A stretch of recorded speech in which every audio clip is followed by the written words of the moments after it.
कोई एक मुश्किल तो बताएं। लोगों के छोटे छोटे बच्चे भूखे, कोई आधी रोटी खिला रहा है, कोई चावल उबाल के खिला रहा है। ये कहाँ का जुल्म हो रहा है? सारा दिन लाइट नहीं होती और सोने पे सुहागा ये है कि पूरी पूरी रात लाइट नहीं है। कोई किसी तरह का भी काम नहीं हो रहा, सिर्फ लाइट की वजह से। नमस्ते, मैं हूं सुरेश कुमार इकलवे और आप देख रहे हैं Hindustan news and tips.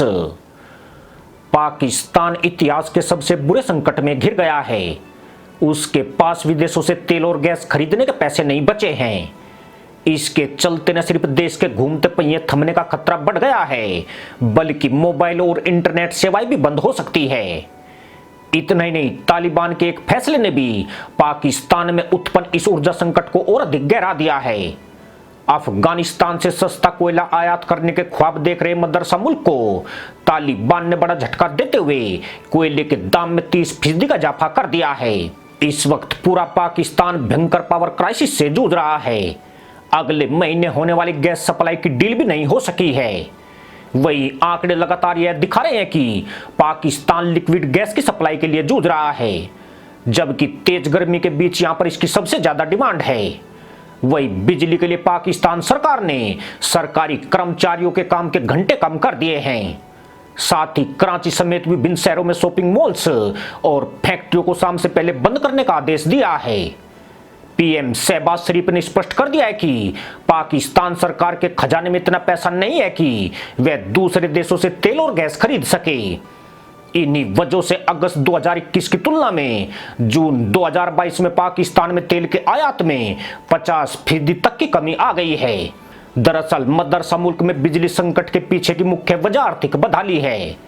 Pakistan के ज्यादातर पावर प्लांट में तेल के जरिए बिजली पैदा की जाती है। इन्हीं पावर प्लांट में इस्तेमाल होने वाले तेल को विदेशों से आयात किया जाता है। यूक्रेन युद्ध के बाद दुनिया भर में तेल की कीमत में दोगुने से ज्यादा की बढ़ोतरी हुई है। इस वक्त डॉलर की तुलना में पाकिस्तानी रुपया 205 रुपए प्रति डॉलर तक पहुंच गया है। ऐसे में सरकार तेल का आयात कम करना चाहती है। दूसरी बड़ी वजह उसका खाली होता विदेशी मुद्रा भंडार भी है, जो महज 9 अरब डॉलर से भी कम रह गया है। पाकिस्तान में बिजली संकट कितना गंभीर है, इसका अंदाजा इसी से लग जाता है कि मई महीने में पाकिस्तान में 22,000 मेगावाट बिजली का उत्पादन हो रहा था, जबकि जरूरत 26,000 मेगावाट की थी। यानी पाकिस्तान में 4,000 मेगावाट की भारी कमी चल रही थी। लेकिन हाल के दिनों में पाकिस्तान में बिजली की कमी बढ़कर 7,800 मेगावाट तक पहुंच गई है। इसका मतलब यह है कि मदरसा मुल्क में बिजली की मांग पूर्ववत बनी हुई है, जबकि उसका उत्पादन लगातार कम होता जा रहा है। इसका कारण पाकिस्तान सरकार द्वारा तेल का कम आयात करना है। पिछले महीने जून में 7 तारीख को पाकिस्तान के आर्थिक राजधानी कहे जाने वाले दुनिया के सबसे गंदे शहर कराची में 15 घंटे बिजली गुल रही थी, जबकि लाहौर में इसी दिन 12 घंटे बिजली कटौती की गई थी। अब शहबाज शरीफ ने देश को चेतावनी दी है कि जुलाई में उन्हें भारी लोड शेडिंग का सामना करना पड़ेगा। उन्होंने कहा है कि पाकिस्तान जरूरी एलएनजी नहीं खरीद पा रहा है। सरकार को खाड़ी देशों से महंगा तेल खरीदना पड़ रहा है, लेकिन अब खजाने में इतने पैसे शेष नहीं है कि इस आयात को जारी रखा जा सके। आपको बता दें कि पाकिस्तान एक साल में लगभग 51 अरब डॉलर का आयात करता है, जिसमें तेल आयात पर उसे 3 अरब डॉलर के लगभग खर्च करना पड़ता है। इसके बाद देश की बाकी जरूरतों के लिए आयात किया जाता है। पाकिस्तान के विदेशी मुद्रा भंडार में मौजूद रकम उसके लिए ऊंट के मुंह में जी रहा है। इसी पैसे से उसे विदेशी कर्जों के सूद की अदायगी भी करनी है। रिपोर्ट के मुताबिक पाकिस्तान प्रतिदिन 1 अरब पाकिस्तानी रुपए ब्याज के रूप में चुकाता है। इसका मतलब यह हुआ कि अगर पाकिस्तान को आईएमएफ से जल्दी कर्ज नहीं मिलता है तो उसके हालात गधा मारो कुत्ता खाओ वाले बन जाएंगे। खाड़ी देश कतर में एलएनजी की बढ़ती कीमतों से परेशान पाकिस्तान ने उच्च गुणवत्ता वाले अफगानी कोयले से सस्ती बिजली बनाने की योजना तैयार की थी। पाकिस्तान को उम्मीद थी कि इससे न केवल बिजली की जरूरत पूरी हो सकेगी, बल्कि विदेशी मुद्रा भी बच जाएगी।